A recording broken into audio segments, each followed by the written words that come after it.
Welcome to iDream media. So జనరల్గా diabetes చాలా మందిని ఇబ్బంది పెడుతూ ఉన్న ప్రాబ్లము. ఎన్ని మందులు వాడినా, సో ఎలాంటి డైట్ తీసుకున్నా కానీ కంట్రోల్లో ఉంటుంది, పూర్తి స్థాయిలో తగ్గట్లేదని చెప్తూ ఉంటారు.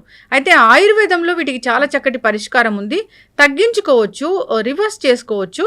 ఇక అయితే ఇప్పుడు మనం HbA1c post blood sugar levels కరెక్ట్గా ఉన్నా కానీ ఫాస్టింగ్ బ్లడ్ షుగర్ అనేది అసలు చాలా మందిలో ఎక్కువగా ఉంటూ ఉంటుంది. ఎంత ట్రై చేసినా ఇది తగ్గదు.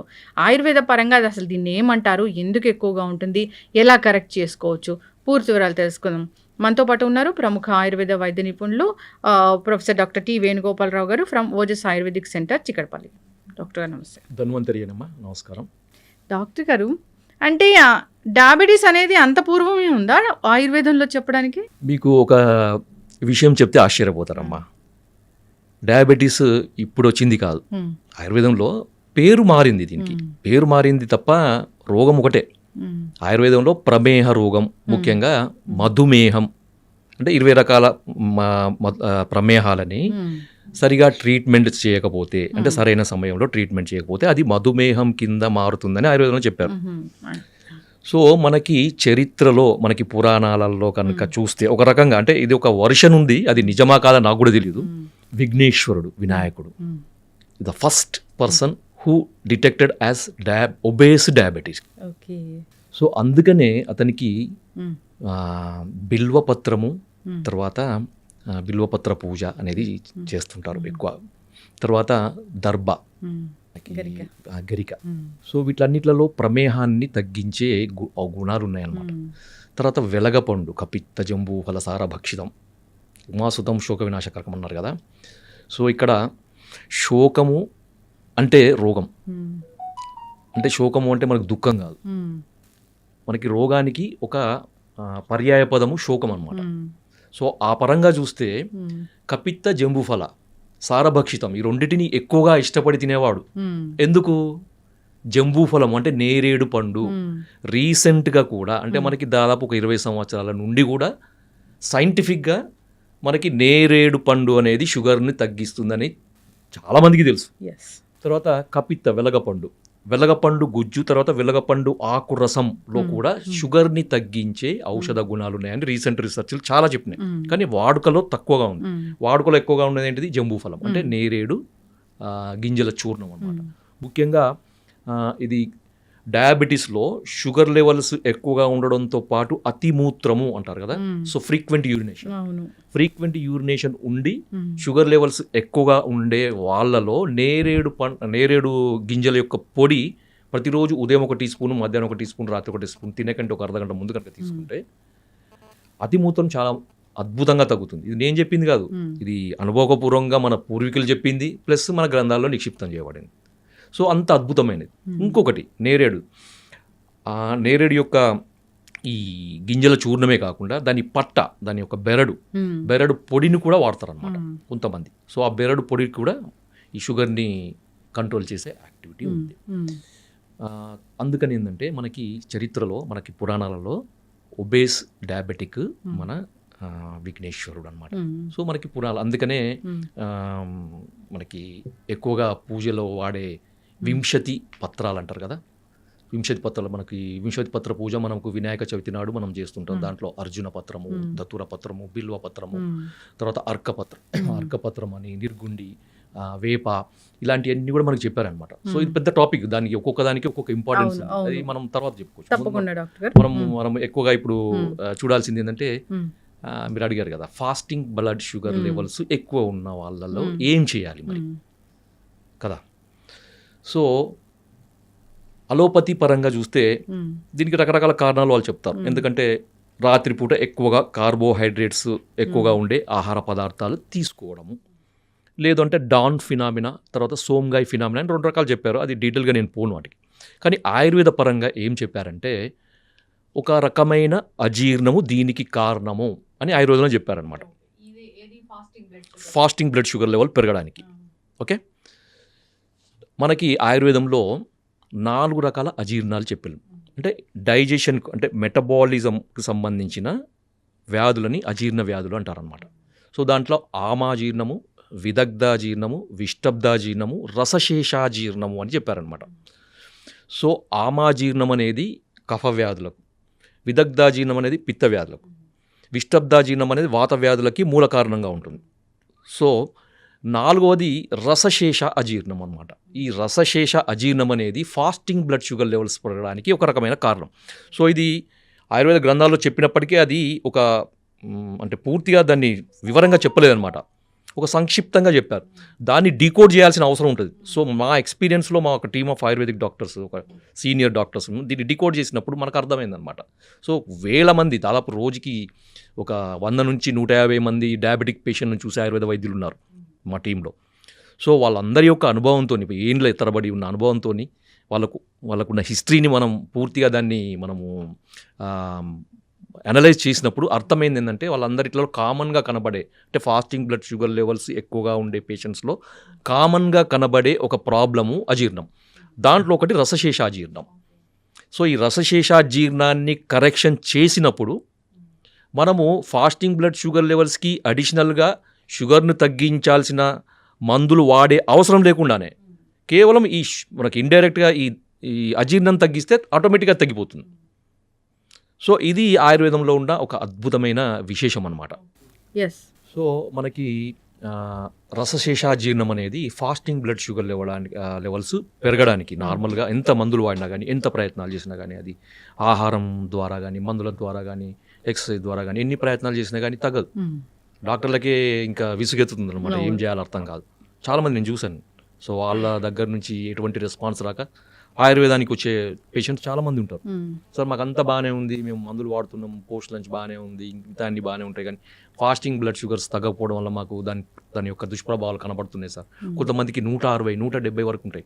ఎందుకంటే ఫాస్టింగ్ బ్లడ్ షుగర్ లెవెల్స్ 100 వరకు ఉంటే సేఫ్, 125 వరకు ఉంటే మోడరేట్ సేఫ్, 100 ఉంటే పూర్తి సేఫ్, 125 వరకు ఉంటే ఇంకా మోడరేట్ సేఫ్ అనమాట.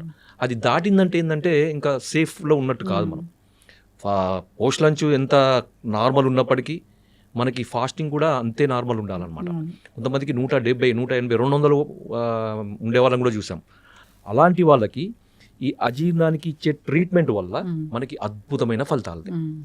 సో సార్ మరి మీరు ఇవన్నీ చెప్తున్నారు కదా, మరి మాకు టిప్పు చెప్పలేను సార్, ఇంతసేపు ఊరిస్తున్నారు, వెయిట్ చేస్తున్నారు కదా.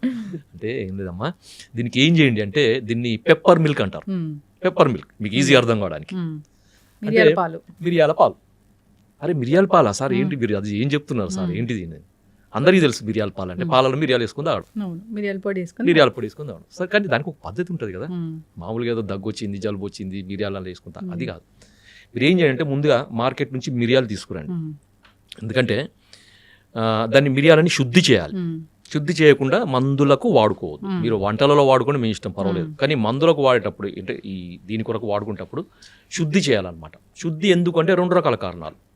ఒకటేమో దాంట్లో అడల్ట్రేషన్స్, మిరియాలలో మనకి ఈ పుప్పొడి గింజలు కూడా కలుపుతారు అనమాట. సో వాటిని తీసేయడానికి.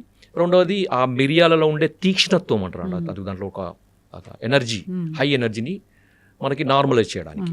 కొంతమందికి విదాహి అంటే మంట అదే అంత వస్తుంది కదా, అదంతా నార్మలైజ్ చేయడానికి. దీనికి ఏం చేయాలంటే మార్కెట్ నుంచి తీసుకొచ్చిన మిరియాలను మంచిగా చెరిగి దాంట్లో పొట్టు అదంతా తీసేసి పల్లుచట్టి మజ్జిగ, 1 లీటర్ మజ్జిగ తీసుకొని దాంట్లో ఒక 1/2 కేజీ, మనం మార్కెట్ తీసుకుంటున్న 1/2 కేజీ అంతా 1 లీటర్ మజ్జిగలో ఈ 1/2 కేజీ మిరియాలను వేసి రాత్రంతా ఉంచాలి. ఉదయం లేచేసరికి ఏమవుతుందంటే మనకి ఆ చచ్చులు కానీ, తర్వాత నాపాలు కానీ, అవన్నీ కూడా మనకి పైకి తేలుతాయి అన్నమాట. సో మంచి పుష్టికరమైనవి, తర్వాత ఔషధ గుణాలు అన్నీ కూడా కిందికి బాటంలో సెటిల్ అవుతాయి. మీరు వాటన్నిటిని మొత్తం పైనుంచి తీసేసి ఆ మజ్జిగను కూడా తీసేసి ఆ కింద ఉన్న మిరియాలను మంచిగా తీసి వాటిని వేడి నీళ్ళలో కడగండి. కొంచెం గోరువెచ్చని, మరీ వేడి కాదు, కొంచెం గోరువెచ్చని నీళ్ళలో కడిగేసి ఏం చేయండి అంటే ఆరబెట్టాలన్నమాట. పూర్తిగా దాంట్లో ఉండే మాయిశ్చర్ అంతా పోయే వరకు ఆరబెట్టేసి కంటైనర్లో వేసుకోండి. వేసుకొని ప్రతిరోజు కూడా 1 కప్పు ఆవు పాలు, తర్వాత 1 కప్పు నీళ్లు, లేదు అంటే 1 అరకప్పు పాలు, తర్వాత 1 అరకప్పు నీళ్లు, దాంట్లో 1 పావు టీ స్పూను మిరియాలను ఇప్పుడు మనం చేసుకున్నాం, శుద్ధి చేసుకున్నాయి, దాన్ని నలగొట్టాలన్నమాట. పూర్తిగా పొడి చేయొద్దు, మిక్సీలో వేసి తొందరగా కావాలని దాన్ని పొడి చేయొద్దు అనమాట. జస్ట్ అంటే బురుయిజ్ అంటారు కదా, దంచేసి ఆ పాలలో వేసి మనం ఎంతైతే నీళ్లు పోసినాం, అంటే అది 1/2 కప్పు కానీ 1 కప్పు కానీ పూర్తిగా ఎగిరిపోయే వరకు, పాలు మాత్రమే మిగిలే వరకు. ఓకే, దాన్ని మరిగిచ్చేసి వడపోసుకోండి. వడపోసుకొని గోరువెచ్చగా ఉండేటప్పుడు, లేదంటే మనం తాగగలిగేంత వేడి ఉన్నప్పుడు తాగండి. ఇది ఎప్పుడు చేయాలంటే ప్రతిరోజు ఉదయం ఎంప్టీ స్టమక్లో చేయాలి. సో కొంతమందిని నేను చూసాను, అంటే నాకు ఫీడ్బ్యాక్స్ వచ్చినాయి, మీకు తర్వాత రిపోర్ట్స్ కూడా చూపిస్తాను. చెప్తారు కదా. సో 3 రోజులలోనే, అంటే కొంతమంది సంవత్సరాల తరబడి ప్రయత్నాలు చేసినా తగ్గని ఫాస్టింగ్ బ్లడ్ షుగర్ 3 డేస్లోనే తగ్గిపోయిందని నాకు ఫోన్లో వచ్చినాయి, రిపోర్ట్స్ కూడా పంపించాను. నేనే ఆశ్చర్యపోయాను. సో ఇంత అది ఉంటుందా అని. కొంతమందికి వారం రోజులు, కొంతమంది 10 రోజులు. అంటే ఈ అలోపతి మెడిసిన్స్ కంటే ఫాస్ట్గా కూడా మనకి ఫాస్టింగ్ బ్లడ్ షుగర్ లెవెల్స్ తగ్గుతాయి. అంటే ఇంకొకటి ఏంటంటే, అందరు అడుగుతారు, సార్ మరి ఇది తీసుకున్నప్పుడు అలోపతి మెడిసిన్ బంద్ చేయాలా? లేదు, వాడాల్సింది. అది వాడుకుంటూ, అది వాడినా కానీ తగ్గని పరిస్థితులు ఉన్నప్పుడు మాత్రమే ఇది అడిషనల్గా వాడండి. కానీ పూర్తిగా అది మానేసి వాడకూడదు. బాగా చెప్పారు డాక్టర్ గారు. చాలా మంది అయితే అవి మానేయండి వాడండి అంటారు. అవి మానేయండి, అలోపతి మందులు మానేయండి అనగానే సో కాంప్లికేషన్స్ వచ్చి ఇబ్బంది పడిన సందర్భాలు మనం చాలా ఉంటాయి. అది అంటే ఒక డేంజర్ పరిస్థితి. ఎందుకంటే మనకి ఇప్పుడు చూడండి, సింపుల్, ఇప్పుడు ఒక మనకి స్టేటస్, మనకి బాడీలో ఒక సమతుల్యత అనేది మందుల వల్ల ఇట్లా మెయింటైన్ అయింది. ఒక 3 పిల్లర్స్ ఉన్నాయి అనుకోండి, 3 మెడిసిన్స్ మీద సపోర్ట్ మీద ఉంది మనది. సో ఆ 3 మెడిసిన్స్ ఒకటిసారి తీస్తే ఏమవుతుంది? అవును, ఒకటిసారి కొలాప్స్ అవుతుంది. దానికి ఏంటంటే మనకి ఒక మెడిసిన్ తీసేయండి, మనకు ఆయుర్వేదిక్ మెడిసిన్ సపోర్ట్ ఇవ్వండి. స్లోగా ఆయుర్వేదిక్ మెడిసిన్ సపోర్ట్ స్ట్రాంగ్ అయ్యే వరకు అలోపతి మెడిసిన్ ఉంచండి, తర్వాత దాన్ని తీసేయండి. అవును. సో దాని తర్వాత ఇంకొక మెడిసిన్ వైద్యులు చెప్తా ఉంటారు అట్లా. సో ఇలాంటి మెడిసిన్ వాడుకోవచ్చు. దీనివల్ల ఎటువంటి నష్టం లేదు. ఎందుకంటే ఇది పనిచేసే విధానం, అది పనిచేసే విధానం రెండు కూడా డిఫరెంట్ గానే ఉంటాయి. కాబట్టి దీనికి దానికి ఎటువంటి కాంట్రాస్ట్ ఉండదు, ఇబ్బందులు ఉండవు. ఖచ్చితంగా వాడుకోవచ్చు, ఏం ప్రాబ్లం ఉండదు. చాలా చక్కగా చెప్పారు డాక్టర్ గారు. అంటే ఇది ఎందుకు వస్తుంది అంటే రూట్ కాజ్ చాలా చక్కగా చెప్పారు. మరి దాన్ని కరెక్ట్ చేయాలంటే టిప్స్ ఉన్నాయి. సో అది ఫుడ్డే. ఇప్పుడు మిరియాల పాలు అంటే ఆ పాలని ఎట్లా తయారు చేసుకోవాలనేది కూడా చాలా చక్కగా చెప్పారు. ఆ మిరియాలు తెచ్చుకోవాలి, మజ్జిగలో నానబెట్టుకోవాలి. సో పైన తేలినంత తీసేయాలి, మజ్జిగను కూడా పడేయాలి, వీటిని పొడిలాగా చేయాలి. అప్పుడు వేడి నీళ్ళలో కడిగి పొడిలాగా చేసుకొని ఆరిన తర్వాత పూర్తిగా ఎండిన తర్వాత బాగా డ్రై అయ్యాక, లేదంటే ఫంగస్ వస్తుంది. అవును, బాగా డ్రై చేసుకొని ఆ పొడి వాడుకుంటే సరిపోతుంది. చాలా మంచి సింపుల్. ఎందుకంటే మనకి రసశేషాజీర్ణాన్ని తగ్గించగలిగే ఔషధ విలువలు ఉన్నది మనకి ఈ మిరియాలు అనమాట. మిరియాల పాలు, అది ఆయుర్వేద గ్రంథాల్లో ఉంది. పెప్పర్ మిల్క్ అంటారా? Pepper milk. సో దీన్ని ఇది ఎట్లా చెప్పారంటే, ఇది రసధాతువుని సరైన క్రమంలో సరిగ్గా తయారయ్యేటట్టు చేస్తుంది అని ఆయుర్వేద గ్రంథాల్లో చెప్పారనమాట. అంటే రసధాతువు అజీర్ణము అంటే మెటబాలిజం, రసధాతు యొక్క మెటబాలిజం సరిగా కానప్పుడే అది ఫాస్టింగ్ బ్లడ్ షుగర్ పెరగడానికి కారణమవుతుంది. ఇది చాలా సైంటిఫిక్గా చాలా ఎక్స్ప్లెయిన్ చేయొచ్చు. ఇంకొకటి తర్వాత సార్ ఇంకా కొంచెం వీటికి అడిషనల్గా ఇంకేమైనా మెడిసిన్స్ ఉంటాయా? ఇది కాకుండా ఇంకా ఉంటాయి అంటే ఉంటాయి. సో దాంట్లో మనకి ఈ అజీర్ణానికి సంబంధించిన మందులు ఆయుర్వేదంలో చాలా ఉన్నాయి. చాలా అంటే చాలా ఉన్నాయి. అదొక పెద్ద చాప్టరే మనకి ఆయుర్వేదంలో చాలా ఎక్స్ప్లెనేషన్ చెప్పినాడు. ఎందుకంటే సకల రోగాలకి మూల కారణము అజీర్ణమే. అశీతివాత రోగాలకి విష్టబ్దాజీర్ణం అని చెప్పాం కదా. సో వాత రోగాలకి విష్టబ్దాజీర్ణం. సో పిత్త రోగాలకి 40 రకాల పిత్త రోగాలకి విదగ్ధాజీర్ణము, 20 రకాల కఫ రోగాలకి ఆమాజీర్ణము అని. సో ఇది అజీర్ణం అనేది పెద్ద చాప్టర్, దానికి రకరకాల మందులు ఉన్నాయి. ఇప్పుడు మనకి రసశేషాజీర్ణం కానీ ఇతర రకాల అజీర్ణాలు కానీ వాటికి ఒక అద్భుతమైన ఆయుర్వేదంలో మనకి బసవరాజ్యం అనే గ్రంథంలో ఒక మంచి మందు చెప్పారు. సో దాని పేరు అజీర్ణ బల కాలానలం. మీరు మళ్ళీ చెప్తాను, మళ్ళీ గుర్తుపెట్టుకోండి, మీరు కావాలంటే మళ్ళీ రాసుకోవచ్చు. అజీర్ణ బల కాలానలం. సో ఇది మేము కొంతమంది పేషెంట్లకి అడిషనల్గా ఇచ్చి మంచి రిజల్ట్స్. అంటే మేము షుగర్ ఉన్నప్పుడు షుగర్ని తగ్గించే మందులు వాడం మేము ఎక్కువగా. సో దానికి మూల కారణమైంది ఏ అజీర్ణం అనేది పనిచేస్తుంది అక్కడ, ఆ పేషెంట్లో ఏ అజీర్ణం ఉంటుంది అనేది అనలైజ్ చేసి దానికి తగ్గట్టు ట్రీట్మెంట్ ఇస్తే ఆటోమేటిక్గా షుగర్ లెవెల్స్ తగ్గుతాయి. అడిషనల్ మందులు వాడాల్సిన అవసరం లేకుండా నార్మల్ ఉంటుంది అనమాట. సో ఇది కాన్సెప్ట్ అనమాట ఆయుర్వేదంలో. అంతే తప్ప షుగర్ పెరిగింది, షుగర్ తగ్గించే మందులు వాడండి, ఇది ఇప్పుడు లైఫ్ లాంగ్ ఇట్లా ఉంటుంది. ఈ షుగర్ తగ్గడానికి ఆయుర్వేదం మందులు ఎందుకు, అలోపతి మందులు కూడా ఉన్నాయి కదా, ఇన్సులిన్ కూడా ఉంది కదా. చక్కటి ఇన్ఫర్మేషన్ డాక్టర్ గారు. ఇబ్బంది పడుతున్న వాళ్ళు కాంటాక్ట్ చేయాలని కోరుకున్నామండి. సో అంతేకాదు దీన్ని వాడుకోవచ్చు, చాలా వెరీ సింపుల్. ఇది ఈ పెప్పర్ మిల్క్ తయారు చేసి తీసుకోవడం కూడా ప్రతిరోజు తీసుకున్నారు. డయాబెటీస్ ఉందా లేదా, ఫాస్టింగ్ బ్లడ్ షుగర్ పెరిగిందా అది కాదు, ఎట్లయినా మామూలుగా కూడా తీసుకోవచ్చు. మామూలుగా నాన్ డయాబెటిక్ వాళ్ళు కూడా తీసుకోవచ్చు, ఏం ప్రాబ్లం లేదు. షుగర్ ఉన్న వాళ్ళే తీసుకోవాలని ఏం లేదు. అవును, ఇది జీర్ణానికి సంబంధించిన ఇష్యూని క్లియర్ చేస్తుంది కాబట్టి చక్కటి ఇన్ఫర్మేషన్ అండి. ధన్యవాదాలు. ధన్యవాదాలు. జై ధన్వంతరి.